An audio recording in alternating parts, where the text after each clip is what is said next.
Hello everyone and welcome to my YouTube channel bio time.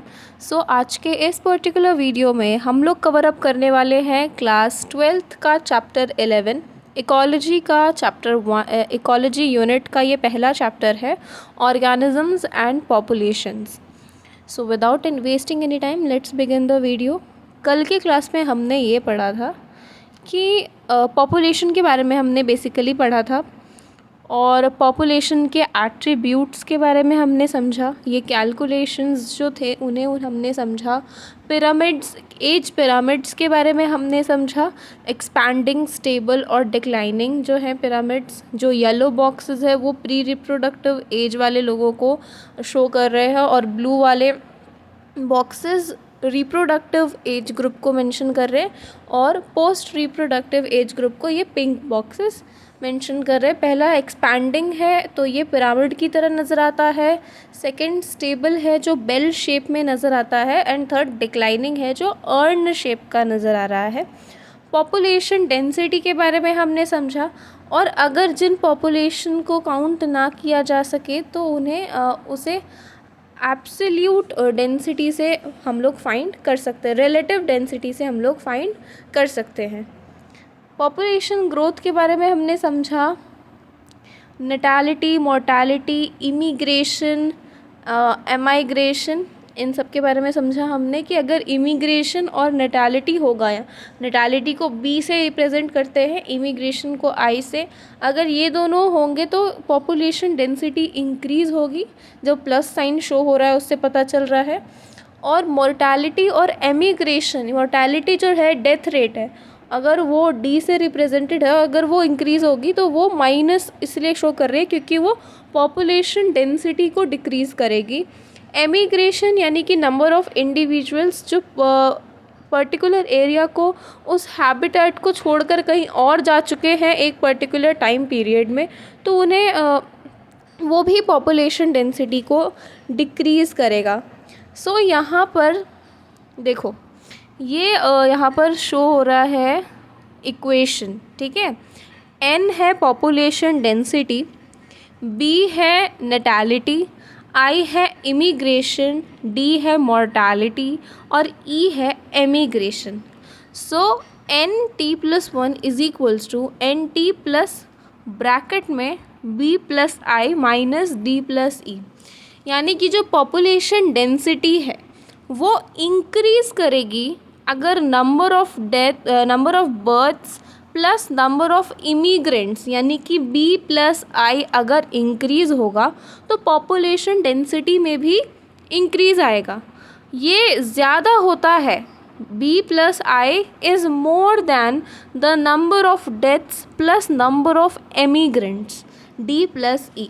अगर normal conditions में देखा जाए तो बर्थ और डेथ ही दो मेजर इम्पॉर्टेंट फैक्टर्स हैं जो इन्फ्लुएंस करते हैं पॉपुलेशन डेंसिटी को, और बाकी के जो दो फैक्टर्स हैं वो इम्पॉर्टेंस रखते हैं लेकिन कुछ स्पेशल कंडीशंस में ही इम्पॉर्टेंस रखते हैं।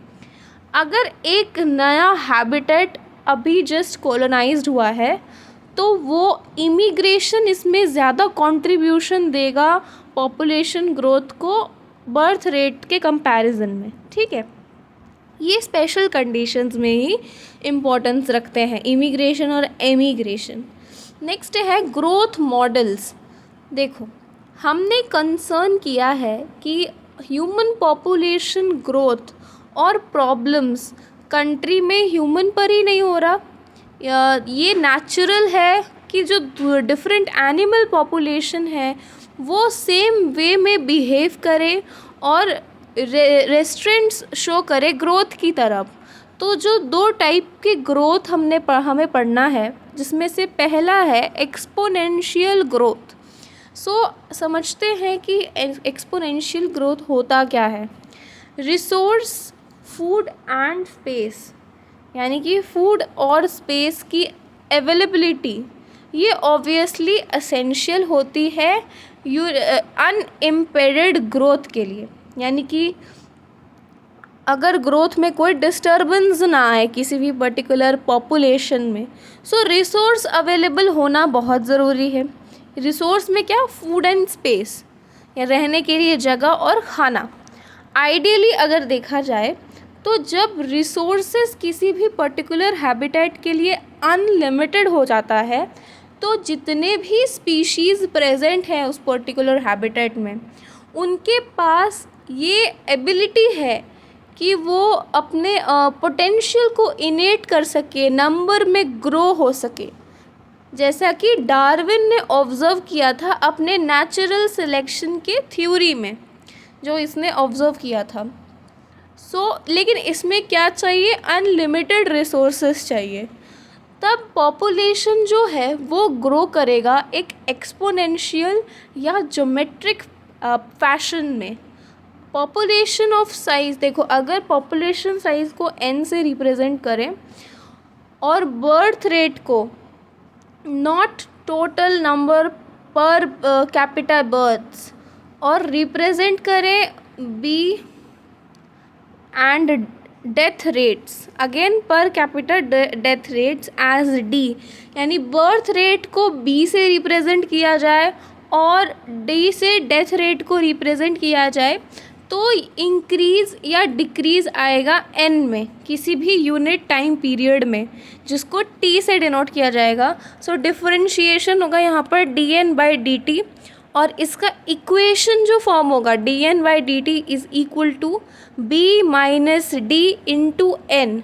b माइनस डी को r से रिप्रेजेंट करेंगे तो ये सिंपल इक्वेशन फॉर्म हो जाएगा, इसे याद रखना ज़रूरी है, dn/dt is equals to rn। इस इक्वेशन में r क्या है, ये इंट्रिंसिक रेट है नेचुरल इंक्रीज़ का। r in this equation is called the intrinsic rate of natural increase, और ये बहुत इम्पॉर्टेंट पैरामीटर है जो इम्पैक्ट करता है किसी भी बायोटिक और एबायोटिक फैक्टर को किसी भी पॉपुलेशन ग्रोथ में। यहाँ फिगर में आप अच्छे से देख सकते हैं, इस ग्राफ में जो ग्राफ है वो जे शेप का नज़र आ रहा है और ये एक्सपोनेंशियल ग्राफ है। dn/dt is equals to rn। Magnitude जो देखो, इसमें एक एग्जाम्पल है about the magnitude of r values for the Norway rat the r is 0.015, ये एग्जाम्पल दिया है। और अगर फ्लोर बीटल का देखा जाए तो वो 0.12 है। 1981 के अकॉर्डिंग ह्यूमन पॉपुलेशन जो इंडिया का है उसका r वैल्यू था 0.0205। जो इक्वेशन है ये dn/dt is equals to rn, ये डिस्क्राइब करता है एक्सपोनेंशियल या ज्योमेट्रिक ग्रोथ के पैटर्न को किसी भी पॉपुलेशन के, और ये रिज़ल्ट करता है एक कर्व में जो ग्राफ में नज़र आ रहा है, जे शेप्ड का कर्व ये फॉर्म करता है, जिसका हम लोग प्लॉट कर सकते हैं n और t के रिलेशन में। n क्या रिप्रेजेंट करता है, population density, and t represents time. So basic calculus के अकॉर्डिंग डिराइव करके एक इंटीग्रल फॉर्म बनाया गया है इस इक्वेशन का, that is nt is equals to n not ERT, जिसमें से nt जो है वो पॉपुलेशन डेंसिटी है after time t। Time t के बाद जो पॉपुलेशन डेंसिटी होगी उसको nt से रिप्रेजेंट करेंगे। पॉपुलेशन डेंसिटी एट टाइम 0, जब 0 है टाइम तो उस टाइम पे जो पॉपुलेशन डेंसिटी है उसे n नॉट से रिप्रेजेंट करेंगे। r as we all know intrinsic rate है नेचुरल इंक्रीज़ का, और e है नेचुरल लॉगरिथम का बेस, जिसका वैल्यू है 2.71828। इसे कैलकुलेशन इसमें तो आते नहीं है, बट इक्वेशन याद रखना ज़रूरी है। कोई भी जो स्पीशीज़ है वो अगर एक्सपोनेंशियली ग्रो कर रहा है एक अनलिमिटेड रिसोर्स कंडीशन में, तो वो एक इनॉर्मस पॉपुलेशन डेंसिटी को रीच कर सकता है, यानी कि पॉपुलेशन डेंसिटी में काफ़ी ज़्यादा इंक्रीज़ आ जाएगा, और वो भी शॉर्ट टाइम में इंक्रीज़ आ जाएगा। डार्विन ने ये शो किया था कि कैसे स्लो एनिमल जो है एलिफेंट, वो एनॉर्मस नंबर्स तक पहुंच सकते हैं अगर उनमें अगर चेक्स के एब्सेंस हो तो एलिफेंट एनॉर्मस नंबर्स में इंक्रीज़ हो सकते हैं। ये एक anecdote popularly narrated to demonstrate dramatically how huge population could build up. अगर इसका मतलब ये है कि अगर एक्सपोनेंशियली ग्रोथ होते रहे तो पॉपुलेशन कितना ह्यूज बिल्ड हो सकता है और कितना फास्ट हो सकता है. नेक्स्ट जो ग्रोथ है वो है लॉजिस्टिक ग्रोथ. देखो, no population of any species in nature has at its disposal unlimited resource to permit exponential growth. Exponential growth के लिए अनलिमिटेड रिसोर्स किसी भी पॉपुलेशन के स्पीशीज़ के पास नहीं है नेचर में. ये बिल्डअप करता है. अब नेचर में एक कंपटीशन लीड होता है इंडिविजुअल्स के लिए लिमिटेड रिसोर्स के लिए. जो फिटेस्ट इंडिविजुअल होगा वो सरवाइव करेगा और रिप्रोड्यूस कर सकेगा. बहुत से कंट्रीज़ के गवर्नमेंट्स ने ये रियलाइज़ किया इस फैक्ट को और इंट्रोड्यूस किया various restraints with a view of limit human population growth. Human population growth को लिमिट करने के लिए ये फैक्ट को गवर्नमेंट ने रियलाइज़ किया है बहुत से देशों में.